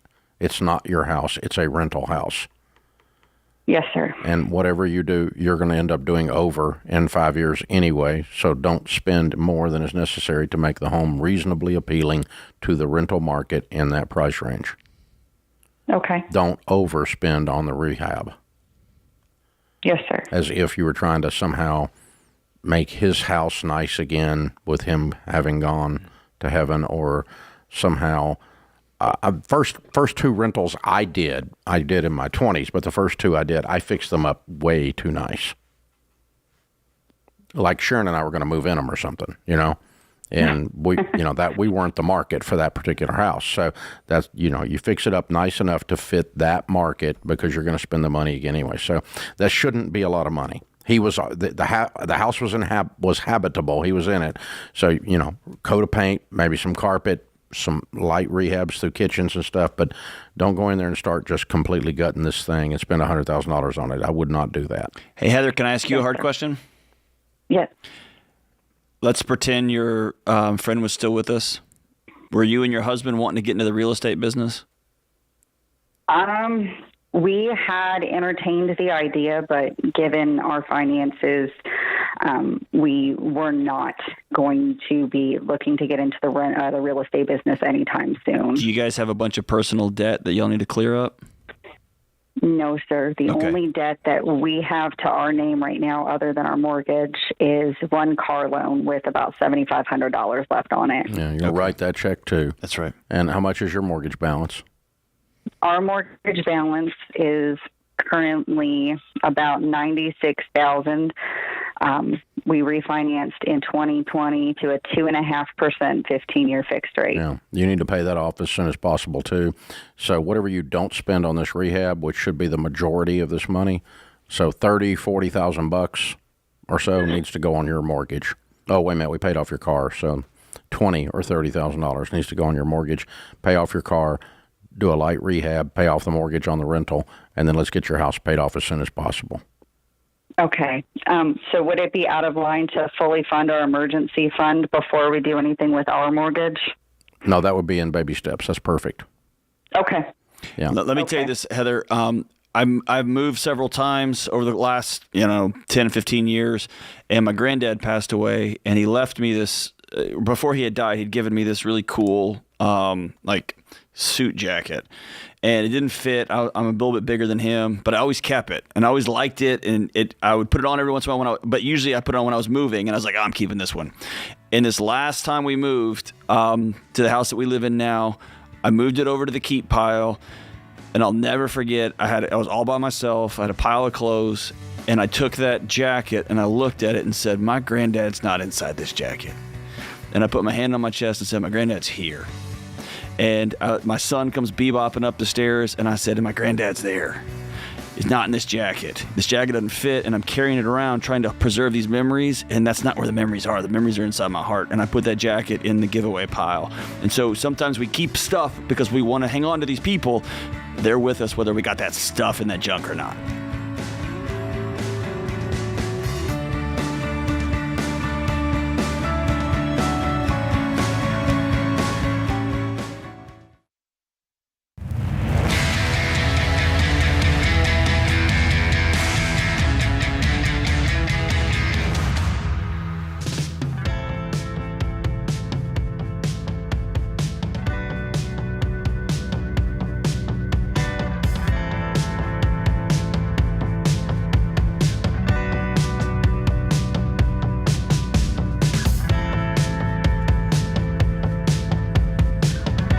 Hey guys, if you're planning to move sometime soon, that's awesome. I'm excited for you, but you got to be real too. In most places around the country, you'll still be facing high home prices.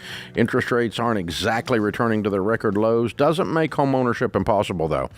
If you want to buy or sell, you got to make sure you're financially ready and that you've got trusted and experienced real estate agent to walk with you through the process. Not some family friend who just got their license or some guy who does real estate as a part-time hobby. You can find a high-caliber, high-octane, high-protein, Ramsey trusted endorsed local provider agent through our endorsed local provider program. And since we vet the agents from around the country, you'll have the best support whether you're moving from Florida to Alaska or anywhere in between. RamseySolutions.com/agent to find a Ramsey trusted real estate agent today. RamseySolutions.com/agent. By the way, if you were thinking about buying a home, interest rates went down this week. I don't know how long they'll stay down, but it's a really good time to think about getting in the market at this second. One of the results of the SVP bank debacle is the bond market got upset and went the other way for a change, and rates dropped, in some cases quarter, half a point, depending on that. So good time to get a mortgage locked in with Churchill Mortgage. Good time to see an ELP and get a house deal going. I don't know. I suspect these rates will settle back up to where they were, that this is a temporary thing, emotionally driven off of this bank failure. But I don't know. Hopefully they'll stay down. I'd love for them to stay down, but good time to get in. If you were sitting on the sidelines for some reason or another, this is the time. Drew's with us. Drew is in Seattle. Hi, Drew. Welcome to the Ramsey Show. Hey there. It's great to be on. Good to have you. How can we help? Hey, well, life's been extra special for me, and I feel like heaven's kind of opened up for my wife and I the last month or two. We've had a very gracious gift from our in-laws given to us with a big amount of cash. And so we're trying to just figure out just how to set us up for kind of the future in the best way. I feel like I'm just kind of getting different ideas, polling of, whether to put it towards part of it towards retirement, get that going. We have a couple kids, maybe start a little bit of their college fund. And we have yet to purchase our first home. And so you do not have a home? We do not have a home. Okay. My wife and I were both 29 years old. Mm-hmm. We have 2 kids. How much was the gift? It was $150,000, which is, I'm still kind of blown away saying that out loud. Mm-hmm. Well, what's the basis for the gift? So they, both my mother-in-law and father-in-law, they retired this last year. During COVID, they were able to sell their house and downsize, and they were able to sell it, obviously for way more than they had anticipated, given the kind of high inflation of the homes during COVID, and they were being more than generous to us. And so it was just hey, here's a gift, and if you want to do it towards kind of your mortgage or whatever you feel is best, here you go. Did they do that in this calendar year, in 23? Yes. Good. Yes. Okay. Please, as a sidebar, get in touch with them and make sure that they have gotten some tax advice, because there is a way. I'm sorry? Go ahead. No, what were you going to say? Oh, no, I was saying, we did get a tax involvement with making sure everything's just reported correctly and that they have no, tax against them in the year 2024. 23. Yeah, reporting, for the year of 2023. Yeah, well, it won't be gift taxed if they did a unified gift tax exemption form. If they do not do that, they will get a gift tax on this of 50% or $75,000 tax. Ooh. So, yeah, they really need to do it right. That's why I was concerned. And it sounds like these people are, this is their first rodeo on this type of thing. So just make sure that they've done that. Okay. You don't have any tax issues, but they could if they haven't done this right. Now, what would I do if I were 29 years old with a couple of kids, didn't own a house, I got $150,000? You have any other debt? Yes. That's kind of what I'm calling in. I feel like I already know the answer. I do have $85,000 in student loans. Oh, good Lord. Okay. Well, what I would do is it's not fun, but I would be debt free and have an emergency fund, and then the rest of it's a down payment towards a house. Yeah. And so you got $50,000 to put down on a house is what it amounts to. You pay off. Yeah, we have some paid up on the side, about $30,000 since I came out of school a few years ago, and we have our emergency fund. Okay. Well, Drew, you're fairly new to our stuff. Apparently, we teach a process called the baby steps, and it's the shortest right way from where you are to wealth. It's not what you've been doing, but it's how we teach people to get there. Okay. And baby step 1 is $1,000 saved. 2 is debt-free but your house.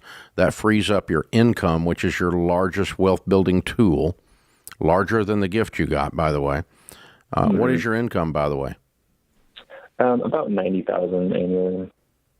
Okay, great income. Okay, so now what we're trying to do is get this income freed up to make you more money. So we got to get rid of the student loans and any other debts that you have. That's the only debt you have is student loans?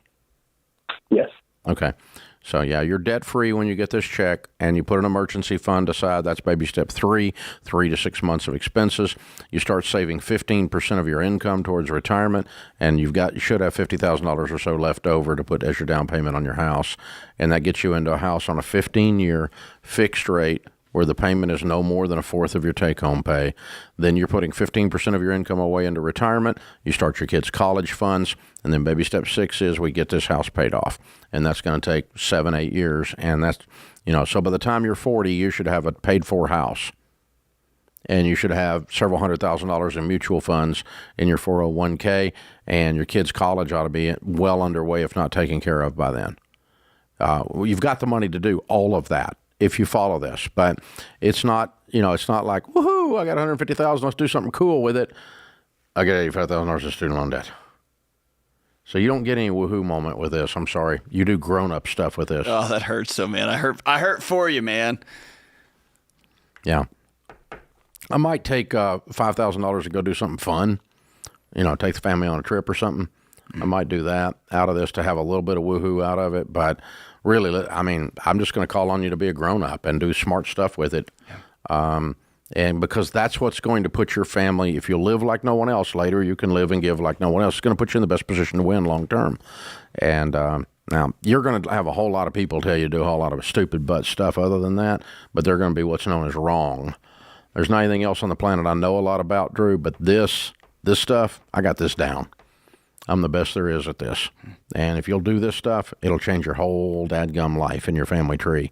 So do it the way we're teaching. Hold on. I'm going to pay for you to go through Financial Peace University, our 9-week course on how to handle money. You and your wife go through that, and it'll show you exactly what I'm talking about and why to do this.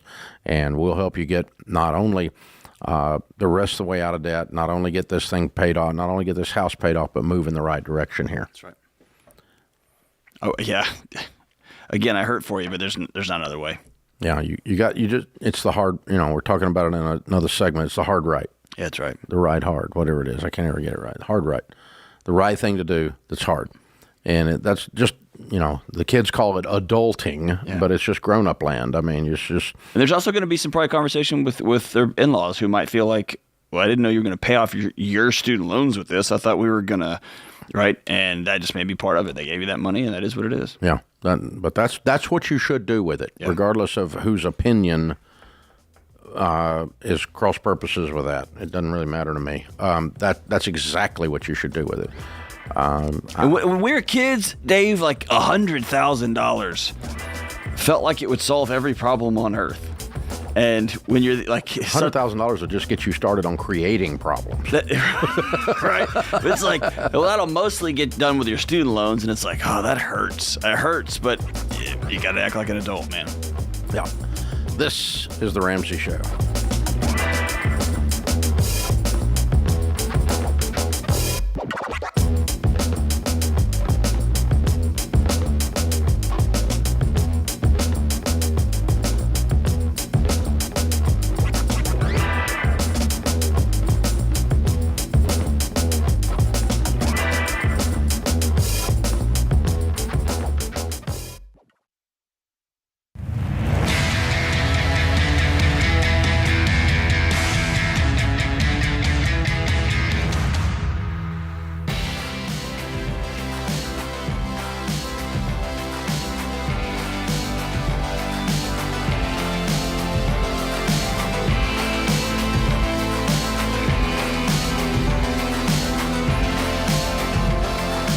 Dr. John Deloney, Ramsey Personality, is my co-host today. Open phones at 888-825-5225. You jump in. We'll talk about your life and your money.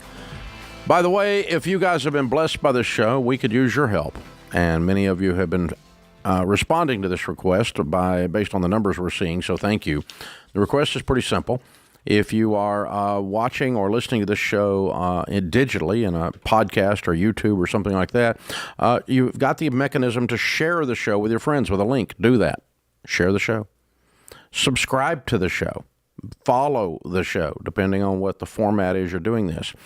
You can share the show if you're watching it on TBN or watching or listening to the show on radio. 680 radio stations carry this show every day. By just telling your friends about it.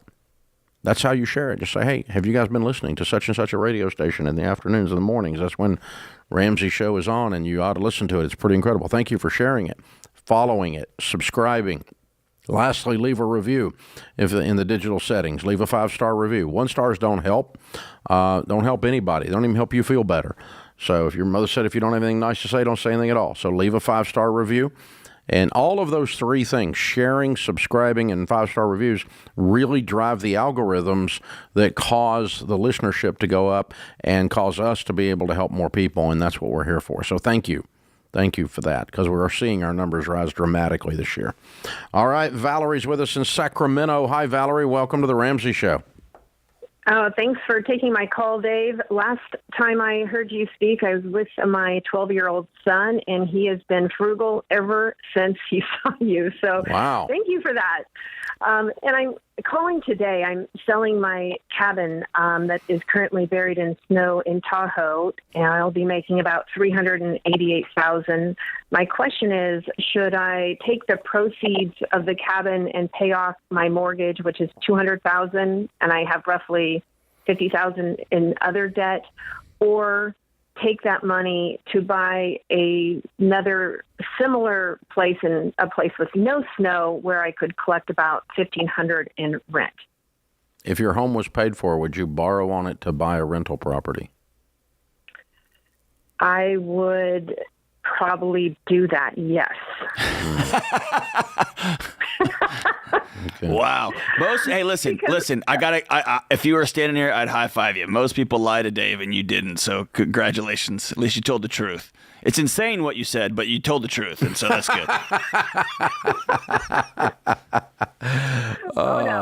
The shortest distance between where you are and a high-quality financial life, including wealth building, is to get your home and your debt paid off. Then use the cash flow that's freed up and the increased peace of mind to rapidly pile up cash and buy rental property, since you like rental property. But I would pay off your home and your debt, and then I would whatever's left beyond that, make sure you have an emergency fund, and then beyond that, if you want to start saving aggressively to buy rentals, since you love rentals, that's fine. I don't have any issue with that. That's what I did. I've got a bunch of real estate, but I pay cash for everything. I do not borrow money. And Valerie, I'm going to ask you a question, but I'm actually asking it to Dave. Valerie, how much is your mortgage every month in your primary home? It's $1,400 a month. I have about a 3% interest rate on it. So let's throw the interest rate and stuff, all that out. You are willing to mortgage your home, your primary residence, for $1,500 a month in cash flow. By paying off your house, don't you hit that exact benchmark by freeing up $1,400 to $1,500 a month in cash flow? Yes. Now I know why you're sitting next to Dave. But you hit the exact same dollar amount, and you have no risk. Yeah, you don't have to worry about the renter not paying. Or snow falling in San Diego or whatever happened this year. Yeah. Okay, that makes perfect sense. Yeah, so I really appreciate your input. What I did in your situation was I said, okay, $1,500, $1,400. I just said, all right, that means that I can set up a mutual fund for $3,000 a month, where I used to have a house payment and I don't anymore, and I had another little slop in the budget, right? And I'm going to see how fast that $3,000 a month becomes $1 million in a mutual fund. It never made it to $1 million because I bought real estate before it got too big. But I used my old house payment mutual fund is what I called it, to see how fast I would build wealth as a result of being debt free. You see what I'm doing? Mm-hmm. And then that got me there really, really quickly. And then you buy rentals with cash as you go, and that moves everything along. So well done, very done. That's a cool thing. You made some money in Tahoe. Dig the closing papers out from under the snow and get your check and let's go. Works for me every time. Dan's with us in Orange County. Hey, Dan, welcome to the Ramsey Show.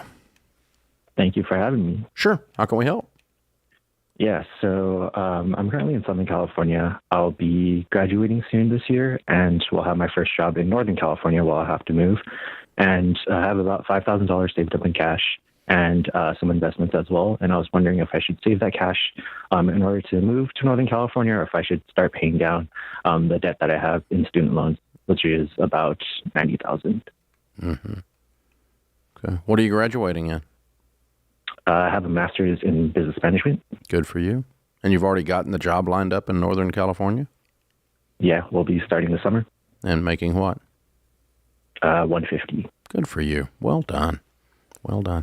You said, and other investments. You drove by there pretty quick. How much is in and other investments? Yeah, I have about 10,000 in a Roth right now. Okay. All right. Stop doing retirement and have the money to make the move. The $5,000 to make the move is wise because you're going to make the move and you need the money to do that. And then when you get moved, let's finish, let's tear into the student loans and knock them out really, really fast because you're used to living like a broke college student. Why don't you just keep living like that and pay this loan off in a year? Okay, in a year. Yeah. How much do you make this year? Relatively low. Just had 2 part-time jobs. What did you make this year? Around 25. Okay, and Orange County is more expensive than where you're moving to. I will be moving to the Bay Area. Oh, no, it's not. Okay. Oops. Okay, you got me. But so anyway. You're basically earning minimum wage with your $150,000 dollar salary. I think it's cheaper to live in space right now than it is to live in the Bay Area. Okay, so yeah, but what I want you to do is live on as little as possible and pay this off in let's call it 12 to 24 months then. Okay. In other words, you lived on $25,000 this year in Orange County. You moved to the Bay. Let's call it $50,000. You make $150. That leaves you $100, not counting taxes. Definitely. Okay, and so that's an 18 to a 24-month plan to pay off $90,000. And listen, Dan, this doesn't get talked about enough, man. You're going to show up there with a bunch of young folks who are recent grads, and they're all making 6 figures, and there becomes a flex contest on whose Tesla looks the best and whose shoes and all. Don't play that game, man. If you can hang in for 36 months and pay your student loans off and get 24 months, get yourself a head start financially. If you had no payments at all, no debt at all, and you make $150 and you're single just out of school, dude, you're going to be set up to make so much money and build up so much wealth. It's going to be incredible. But if you carry that student loan around like it's a pet because somebody called that sophisticated, then you're not sophisticated. You're just straight up stupid. Or you want to buy some fancy depreciating asset that sits in a parking garage most of the day. Just don't do it, man. Don't do it. A battery with wheels. Yeah, exactly. Yeah, there you go. I mean, yeah, that's what happens. So, yeah, good call there. Good call out. But, Dan, be careful. Be careful to not fall into the trap of what everybody else that you're running with is doing because they're getting ready to make classic mistakes that I've watched happen over and over for 30 years. John's making a good point. Oh, I did, dude. I graduated from college, and I drove a 88 Tercel Easy hatchback the size of a large roller skate, and I wanted to get the biggest truck. I left college, got a great job my first year, and I ended that first year way more debt than I left college with. Just being an idiot, man. Just trying to keep up. Just trying to exhale. That's right. Yeah, after holding your breath in school. Hold your breath a little while longer and get out of debt. That's right. This is The Ramsey Show.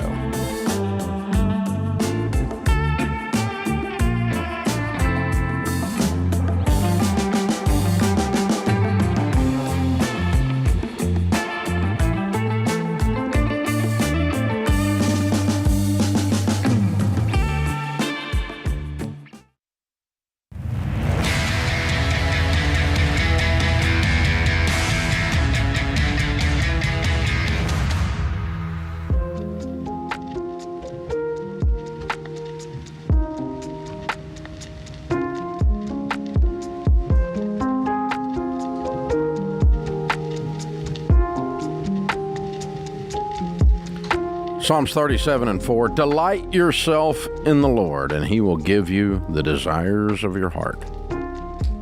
Chuck Norris said people need to realize what real happiness and success are because success as an actor is fleeting. You can be up there one day and gone the next. Success in general is fleeting as far as that type of success goes.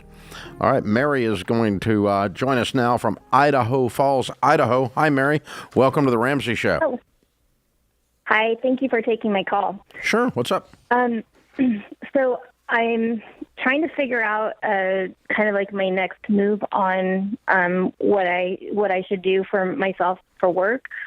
Just to give you a little background, I worked in corporate America, and then I became a doctor. We have no debt except for what we have on our house. A medical doctor, MD? Yes, sir. Okay.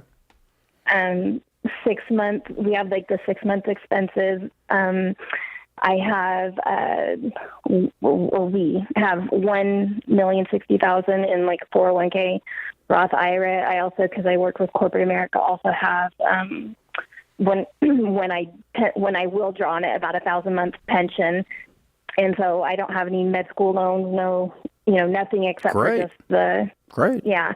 So we moved from a really blue state to Idaho. I was traveling back and forth. My husband moved up with the 2 kids so they could start school. And I was traveling back and forth until December of last year. And I don't currently have a job right now. My oldest is having a little bit difficulty with the transition because we moved in the middle of high school as opposed to starting freshman year. He's taken advanced classes and was having a lot of trouble with school. And so that's been a lot of my main focus. And so how many kids you got? My 2, one in junior high and one in high school. Okay. What's the nature of the trouble he's having? Oh, just electronics. And even though we're pretty tight on that, but just not doing his schoolwork, not turning it in. Since he has like all advanced classes, so it's not a brain issue. He currently has like a 3.8, but it is with me like really, hey, did you turn this in? Just like really on him. And so my concern is that where we live. Why did he drop it into neutral? Oh, just trouble making friends up here and just, yeah. So not like no drugs or anything like that. So, Mary, just, one of the operating guidelines that with my own 2 kids and with folks who are struggling with kids is relationships, connectivity, and kids absorb tension. They absorb the adults' energy in a room. That sounds super woo-woo, and it's more sophisticated than that. But parents wandering around, what should we be doing? Do we make the right move? I don't know about this. What am I going to do? Kids absorb that, and it comes out all over the place. And man, it makes perfect sense. I wouldn't think twice about having a upset high school kid that was in the middle of high school and then got uprooted, moved across the country. That in and of itself doesn't bother me. What bothers me is what's the plan for reconnecting next. And I personally, as a parent, especially a parent with as brilliant as a mom and dad as your kids have, I would concede a couple of GPA percentage points for friendships and connectivity and choosing relationship with my kids, reestablishing that over winning homework arguments on certain occasions. Does that make sense? Yeah. Oh, I don't think we're not arguing in that way. Okay. It's just that like, I mean, things have turned around. I don't, he's doing sports right now. It's just, he goes to a larger school. Sure. And it's just harder to make friends. And okay. If it was him, I would just tell him like, hey, you're awkward, or let's work on this. But it's just, it's not. He really has a good personality. He's got a lot of good things for him. Things are going better because he's playing sports, but it's just been a really long haul. And so how can we help? My question was, yeah, right. I was kind of feeling guilty not going back to work right now. Why? Why not going back to work, or why feeling guilty? Why are you feeling guilty?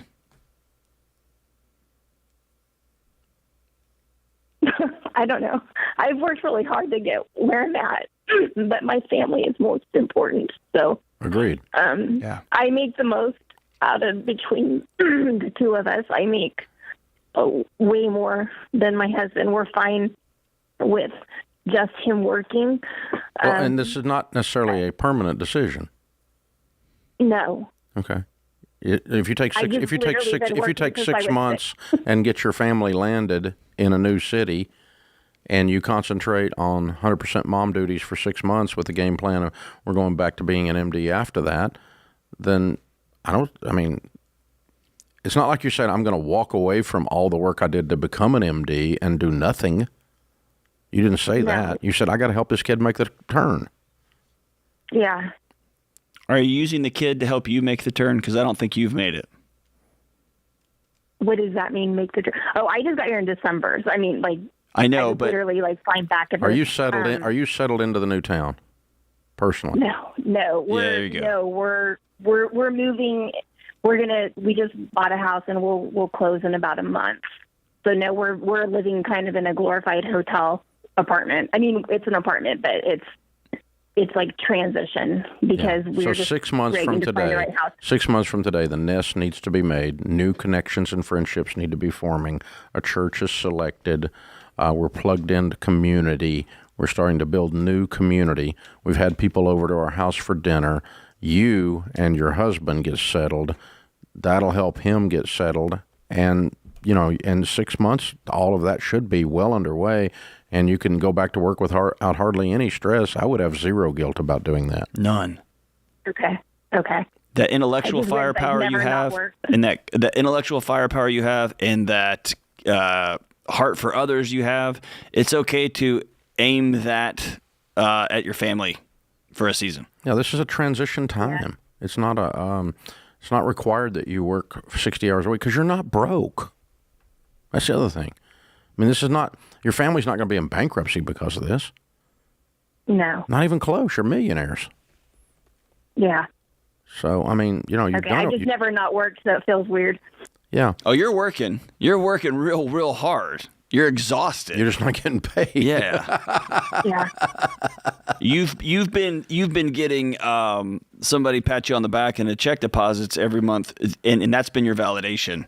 And it's hard to get validation from how hard you're working from a 17-year-old who rolls his eyes at you. But the work you're doing is real and very, very challenging and very, very worthy. Yeah. So I think if you said, I'm going to allow myself to feel guilty after this many months, but until then I have a guilt-free zone, and give yourself a deadline. I don't care what it is. It could be 9 months. It could be 6 months. It could be 12 months. You know, but I think at some point you're going to want to re-enter the workforce because that's who you are. Right. And you don't want to, it sounds like you get enjoyment from it. And but you know, there's no guilt at all on taking a little downtime and getting the family settled. Yeah, and that may be a signal that the work has wallpapered over an idea that you've got value in and of itself to your kids and to your husband, to your family. And maybe this break might be the best thing that ever happened to you. I'd recommend having coffee with people who work at the local hospital or that work in businesses that stay connected there. The intellectual stimulation will be good for you. I miss that. Like, man, so I think it's important to hang on to, but man, take your break. Take your break. I think he's saying he doesn't get intellectual stimulation here. I think I just heard that. I mean, I'm just saying. I think I heard that. That puts this hour of the Ramsey Show in the books. We'll be back with you before you know it. In the meantime, remember, there's ultimately only one way to financial peace, and that's to walk daily with the Prince of Peace, Christ Jesus.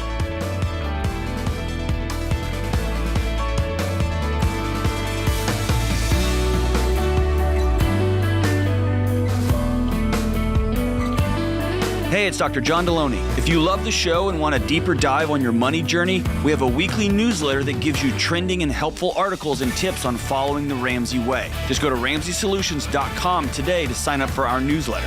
Again, that's RamseySolutions.com to sign up for our weekly newsletter.